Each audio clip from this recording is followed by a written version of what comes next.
On Saturday the 26th of November 1977, during the news summary being aired on live television, you could hear this. These include stopping the execution of all captured prisoners of war, allowing Bureau to take negotiation. This is the voice of Allah, representative of the Ashtar Galactic Command, speaking to you. For many years you have seen us as lights in the skies. We speak to you now to say the same as we have done to your brothers and sisters all over this, your planet Earth. A strange audio of a deep buzz starts playing while a distorted voice sends out an eerie message to the people watching at home. This lasted for around 6 minutes before the scheduled programming continued as normal. The person you could hear speaking during this interruption claimed to be someone called Vreeland. They explained that they are a representative of the Ashtar Galactic Command. The Ashtar Galactic Command is the name given to an extraterrestrial being or group of people that are claimed to have been channeled. Shortly after the program returned back to normal, they issued an apology stating that it was just a breakthrough in sound. It's been 47 years and the person behind this hijacking has never been identified.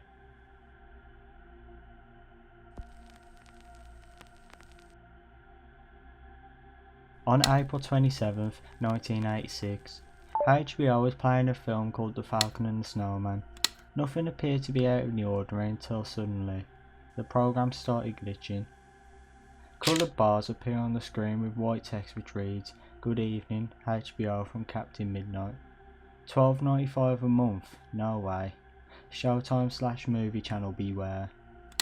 This intrusion would last for around 4 to 5 minutes, being seen by many viewers alongside the East Coast. This story doesn't end like the first single intrusion I talked about on this video, because this person actually got caught. His name is John R. McDougall. He was an electrical engineer.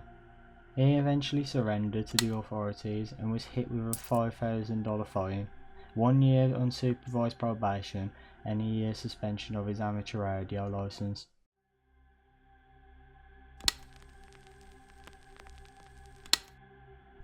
On August 19, 1987, David Horowitz was doing a KNBC TV Channel 4 news broadcast.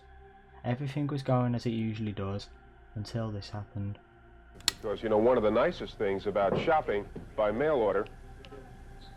Pardon me? What is this? Let me see what it says. All right. A man who goes by the name of Gary Stallman appears on the set holding a gun. All right, well, let me read this. Folks, we have someone on the set who's standing here and would like me to read this copy which was just handed to me. You want to tell me your name or not? What is it? And Gary, where are you from? I was warned in 1981 by someone with connections at the CIA to stay off the computers, that they didn't trust people on computers. When I began receiving disturbing calls from my parents, which led me to believe that something terrible was going on, I was then forced into a mental hospital in Tallahassee, where I learned that my brother-in-law had been driven insane in the same manner that someone was trying to do to me. He orders David to read something from a piece of paper. When David finished reading the note, Gary Stallman places his gun on the table and is escorted off the set. Something that really surprised me was the fact that David handled the situation so calmly, leading me to think that this was all staged, but it wasn't. Although Gary claimed that he never intended to harm anyone and the gun was confirmed to be an empty BB gun, Gary had 2 felony counts against him, which was dismissed. Instead, he got 3 years of probation. Gary is the son of Max Stallman, who had previously worked with Channel 4 News, which may have been the reasoning behind why he was on set that day. After the incident, Max said, "I do have a sick son. He's been hospitalised a number of times. I'm thankful he wasn't killed."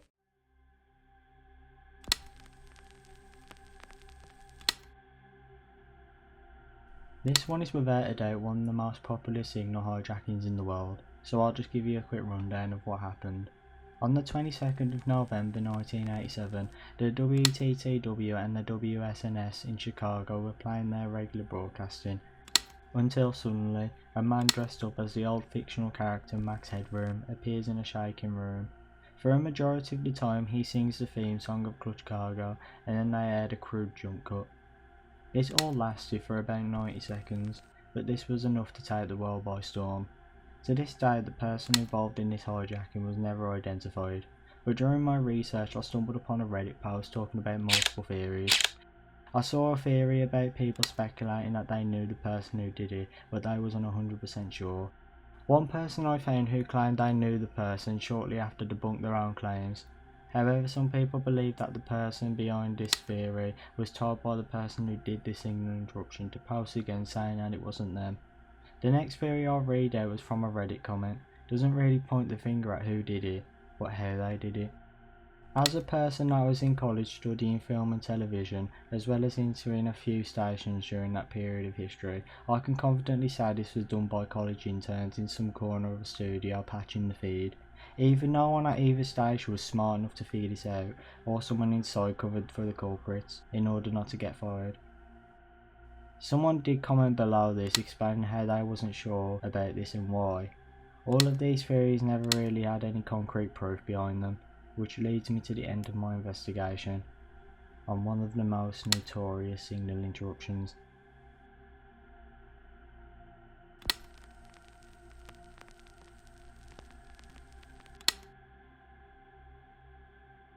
June 17, 2007, Czech television was playing its Prague panorama show.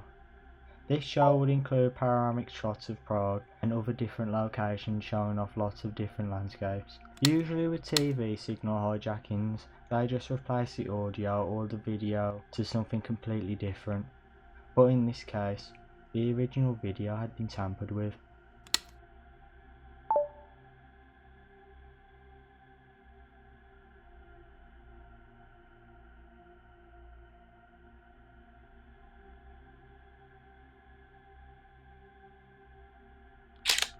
A realistic explosion could be seen in the background, leaving the people watching at home in complete panic.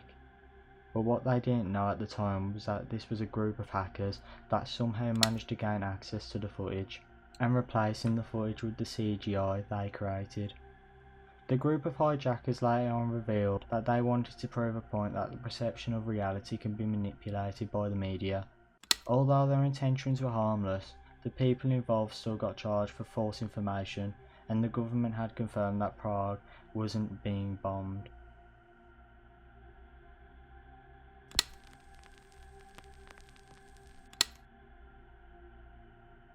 This next one is probably one of the funniest signal interruptions I could find.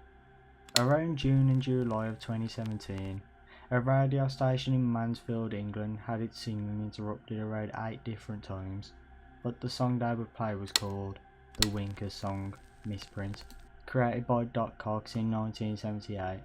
This song struggled getting airplay on radios and it was banned by the BBC because of its crude subject matter.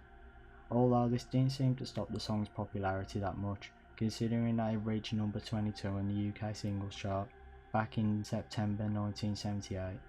The person that intruded the signal of this radio was never caught,